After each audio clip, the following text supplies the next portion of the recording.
Hi guys, it's Kyle.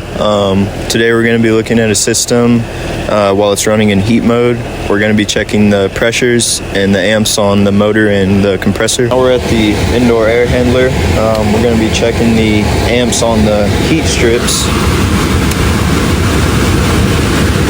So we're pulling about 41 amps from our heat strips, which is a lot of power, but when you have your heat strips running in tandem with your heat pump system, it's going to be pushing out at least, 130 to 135 degrees. So it's going to keep your house nice and warm. All right, now we're going to do a temperature differential. So we basically take the temperature that is being pulled in through the return, subtract it from the temperature that's coming out of the supply vents. We check this in heating and cooling mode to make sure the system is running efficiently. And we mainly do it in cool mode to make sure that we don't have a heat strip coming on.